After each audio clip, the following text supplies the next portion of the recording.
Madzoka ere.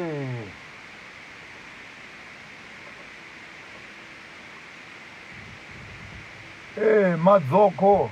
Madzoko iyi tatamborashika mumhepo idzi dzechirungu idzi, mhepo dzana intaneti idzi. Patari chidhiraivha apo pambopera mwando mbichana.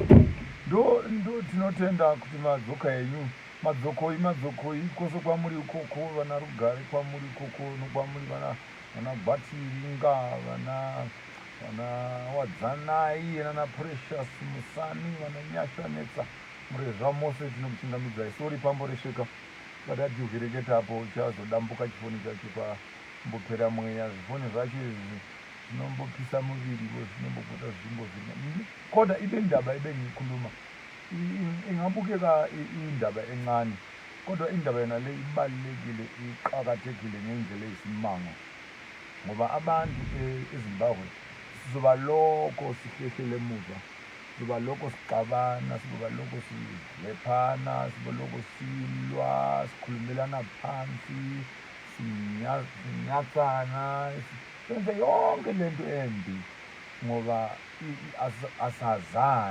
asazani njengabantu. Kubathana zvakashata, unobata hama yako somuthogwa usingazivi, nokuti mukasangwarira nenyaya yakaitika yeGukurahundi nehondo dzakagwiwa izvozvo, kurawana kwakaitwa vanhu ikoko, tikasangwarira mukaha uyoyo unogona kushupa kuti tiugadzirise, kana tisingagoni zvakare kuti tingavakurudza nokusanganisa, kubatanidza hama dzedu kuti dzive pamwe chete. Saka zvava zvakakosha kuti vana Gushungo, iyo ndimi vana Ngwenya, ndimi vana Mukwena, ndimi vana Ngwena, unongova mutupo umwe uyoyo.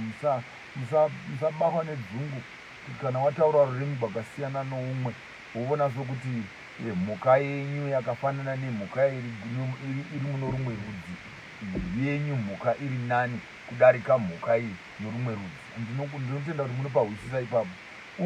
Unganaki ukuba usuyikhona usuzibona wena ungcono kunalo muntu onesibongo esifana nesakho, kodwa angasuye okhulumisana ulimi olufana nolwakho. So singavumeli uxatshaniswa, siqatshaniswa inkulumo zabantu ezingasile. Umuntu nomuntu akabheke, azibhekisise naye, abone ukuthi insuka yakhe nempuma yakhe ikuphi nendawo. Ngoba singabheka kahle, ungabheka kahle eZimbabwe uzabona ukuthi sihlukaniswe zonke lezi yibongo. Uthola ukuthi lo unesibongo esifana nesikalo, kodwa inkinga nje ukuthi umehluko kuba lulimi. Kodwa imfene makuyimfene yimfene, ingwenya makuyingwenya ingwenya. Nyangwe ikaita yechirungu ndomwe ndaitaura uyani ndikati nini, nyangwe vamunoti mivi vana David Whitehead, havazi vana David Whitehead, ndivana vhudzi jena ivavo, nokuti kana vati maiti Whitehead inongova Whitehead imwe, haina musiyano. Vana Chuma munongova vana Chuma kumaNdebere, muri vana Chuma kumashona, muri vana Buhlali kuno, vana Hove muri vana Hove, vana Nhlanzi izvozvo zvinji runongova rundanyara rumwe rwakafanana. Tikagona kutanga kuunganidza mitupo yedu iyoyo, muchaona kuti patinozosvika pamusoro apo tinosara tine dzimba dzamadzishe dzinogona kuti haidzo 12 muAfrica mose, 12 the original 12 tribal royal houses. Chaita kuti iko zvino kunzi vana Moyo vati vane nedzimba dzovushe dzinoita 10 15 umomo. Uenda kwana Mukanya idzi, asi vana Mukanya vodivhaida vonashumba kudivhaida. Tikatanga kuunganidza mitupo yedu yose iyoyo, chakaro katasvika pane madzinza masharu iwawo anga ari 12 dzimba dzacho dzovushidzo muno muAfrica dzanga dzichizikamwa. Kana vanozoverenga bhaibheriwo kana mafarisa ndovanonziwo ma12 tribes of Israel, iwawo kune dzimba dzinoita 12.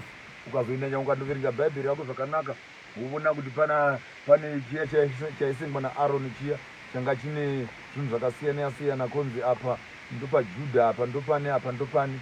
voti ndezvavarungu inyaya yedu isi vanhu vatema takatanga kuita iyoyo. Saka nyangwa dachina nokubhaibheri kuzvishoma shoma usaenda nesimba, unoenda zvinyoronyoro usvika unokora uchaona kuti zvavanotaura izvozvo zvakangofanana nezvatinotaura kuno. Chirevo ndechimwe, chokuidza kubatanidza nokuvunganidza vanhu pamwe chete kuti tive nyika imwe, tive mutupo umwe, tigone kushandisana pamwe chete, tirerane, tikudzane, tiraramisane, tibatane, tivunganidzane, titaudzane, tigogadzikana zvakanaka murugare. Ivai nezuva rakanaka. Ndini wenyu Maponga Jeshu, chigara Mboko, ugara Mashamba Huda, chirerana vana vevanji voho, tisu vana chigara Mahwe Matanda anovora, tisu vana zvigwezvitedza zvinotedzera vari kure vari pedu vanotamba nazvo mutambo uri paruware, vachiri nemhangura navapfuri vayo, tisu vana Sosve, vana makwira miti vakashava muti vokwira munhu, vana chiramba kusesera mupona ngokuba vane mazha kumagaro, vana mahomuhomu anotumbira namachira machena. Ranhasi davira regai tigozovhereketa zvakare nomusi umwe wevhiki inotevera kana nyasha dzichakatiwandira tinenge tiri pano tichingodududzirana tichireverana nhema. Ivai nezuva rakanaka. Nibe nosuku olumunandi elanamhlanje asirayishona lingenandava ayihlale ngoxolo. Bye.